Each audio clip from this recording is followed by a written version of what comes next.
আসসালামু আলাইকুম, কেমন আছেন সবাই? আশা করি ভালো আছেন। আজকে আমি রান্না করব কসুরমুখী দিয়া পাঙ্গাস মাছ, একটু ইউনিকভাবে। তো এইভাবে করে মাছ রান্না করলে যে মাছ খেতে পছন্দ করে না সেও মাছ খেতে চাবেন। তো মাছটা আমি একটু লবণ দিয়ে এবং হলুদের গুঁড়া দিয়ে মাছটা ভালোভাবে ধুয়ে নিয়েছি। লেবু রস দিয়েও আমি একবার ধুয়ে নিয়েছি, যেহেতু পাঙ্গাস মাছের একটা আষ্টে গন্ধ থাকে, অনেকে পছন্দ করে না পাঙ্গাস মাছ। তো আমি সেই জন্য ভালোভাবে ধুয়ে নিছি। আর এখানে আমি বাজনা বেটে রান্না করব, এই জন্যই বলছি এটা নতুন ইউনিক একটা রেসিপি। তো এটা আমি মরিচ, কাঁচা মরিচ, জিরা, গোটা জিরা এবং 4টা দেশি রসুন আমি কোয়া খুলে এটা ভালোভাবে একটু ভেজে নিছি। ভেজে এটা আমি শিলপাটায় বেটে নেব, আপনারা মিক্সারেও বেটে নিতে পারেন। তো এই বাজনা মশলাটা দিয়ে আমি তরকারিটা রান্না করব।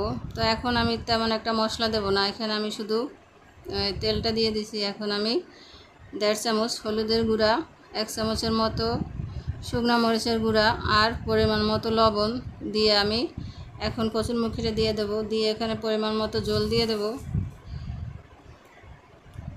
এখানে আমি আরেকটা কথা বলতে ভুলে গেছি, গাটিটা আমি আগে থেকে একটু সিদ্ধ করে পানি ফেলে দিয়েছিলাম, যেহেতু এটা একটা পিছলা ভাব থাকে।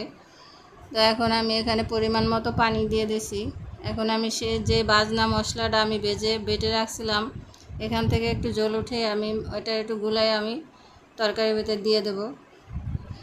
এটা তরকারিতে দেওয়ার পর এত সুন্দর একটা ঘ্রাণ বেড়েছে, কাঁচা মরিচ ভাজা এবং জিরা ভাজা, রসুনটাও ভাজা, সব কিছু ভাজা মশলার একটা সুন্দর একটা ঘ্রাণ বেড়েছে। আবার তরকারিটা খেতেও একটা শেষ অসাধারণ মজা হয়েছিল।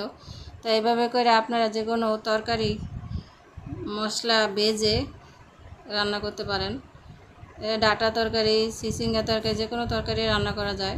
তো এখন মাছগুলো আমি দিয়ে দেব, আগে থেকে ভেজে রাখছিলাম সেই মাছটা এখন দিয়ে দেব। দিয়ে আমি কিছু সময় রান্না করব। তো আমার ভিডিওগুলি যদি আপনাদের কাছে ভালো লাগে, লাইক, কমেন্ট, শেয়ার করবেন এবং সাবস্ক্রাইব করে চ্যানেলের পাশে থাকবেন।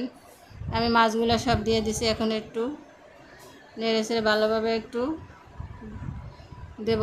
দিয়ে আমি ঢাকনাটা দিয়ে আরও কিছু সময় রান্না করব। আর অল্প করে আমি জল শুকিয়ে নেব।